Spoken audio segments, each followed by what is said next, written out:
All right, kids, I'm going to give you a quick overview of what the Khan Academy just told you about sex-linked traits. I'm going to do it really fast. So the males, remember from their video, are XY. You get the X from your mom, the Y from your dad. Females are XX. You get the X from your mom, you get the X from your dad. So when you take a gene pair from a female and you put it on a Punnett square on her sex chromosome, which is number 23 on a karyotype, which is a map of your chromosomes. If you're like, what the world? They told you you have 22 autosomal chromosomes, okay? And then you have one pair at the very end, which is your sex chromosomes. If you take 22 and times it by 2, that is 44. 45 would be your X, 46 would be your Y if you're a male, and you would have 46 chromosomes. So the 23rd pair is where your sex chromosome sits. All I'm doing here over here is doing a Punnett square, distributing a male's XY and a female's XX to figure out what gender the children would be. 50% of the kids would be females, and 50% of the kids would be males.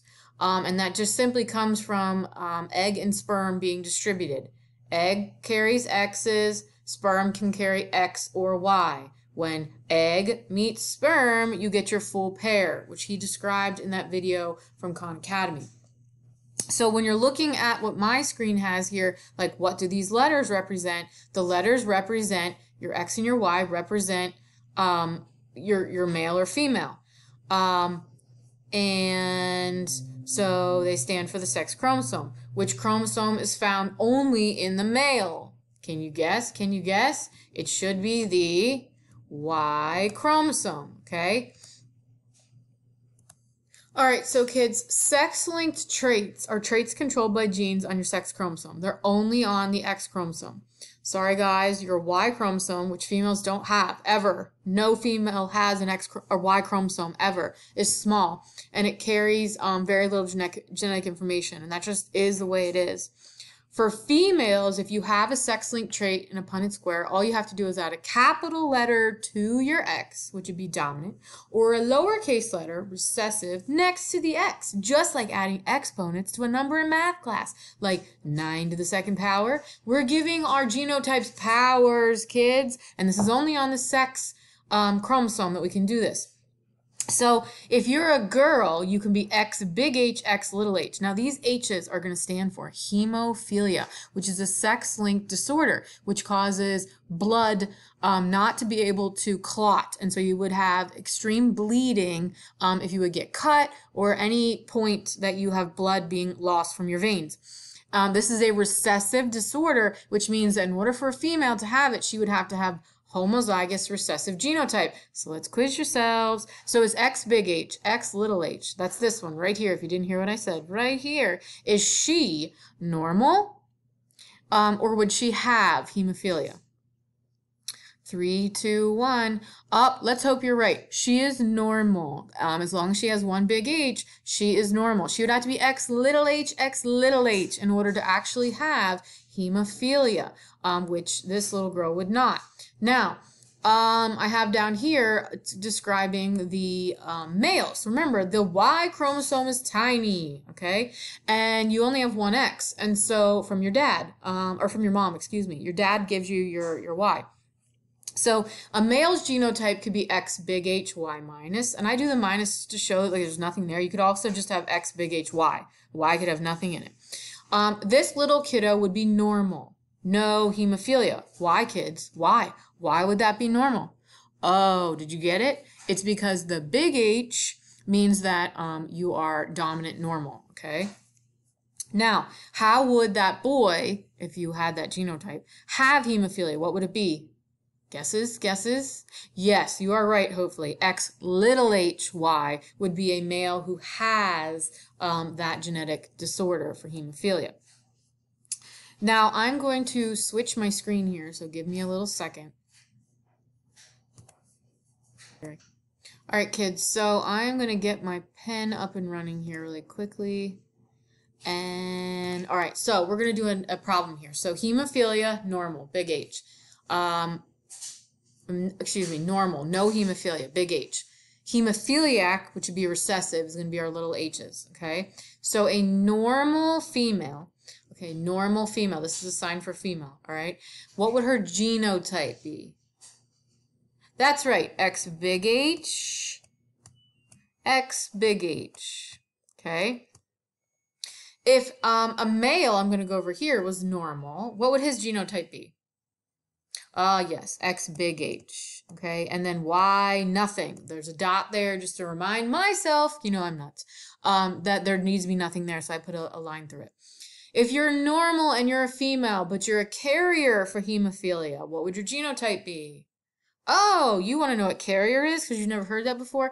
Well, we no longer use the word heterozygous. I mean, you could, but if it's talking about a disease, we now use the word carrier. Carrier is the new word for heterozygous when talking about genetic disorders that are on your sex chromosomes usually. So if you're a carrier, if you didn't notice, you're normal.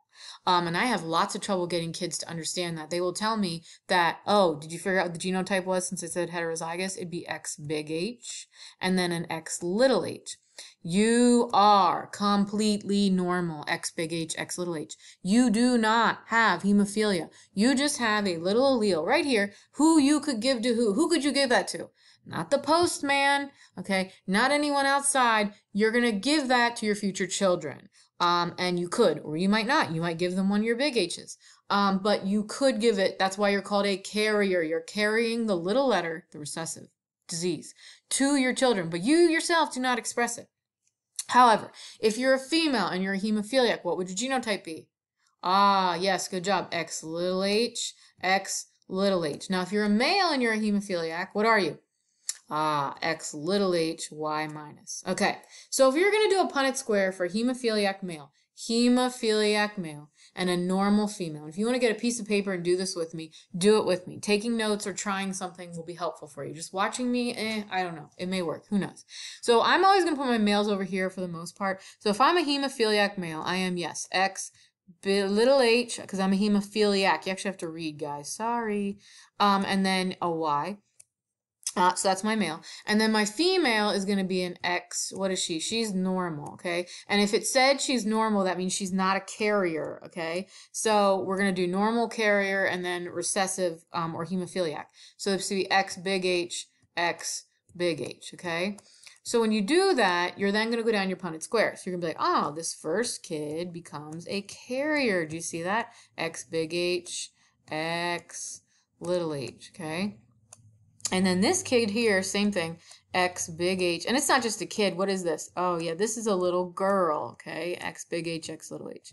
And then when you, that's a little h. And then when you go down here, you have X big H, Y, meaning this is a boy who is normal, right? And then over here you have X big H, okay? And a Y, which means you also have a boy that is normal, okay? Now the dad was a hemophiliac. Did you see that? And the mom was completely normal. You see that? So that means all of her sons, because mom gives the X to her boys, are going to be completely normal. It's the girls that dad is going to give his gene to, and then the girls could give the gene to the future sons. So do you see how it skipped the generation there? Woohoo!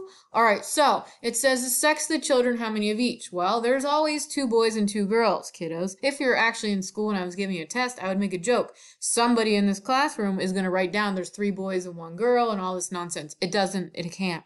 2 boys, 2 girls. So how many are hemophiliac?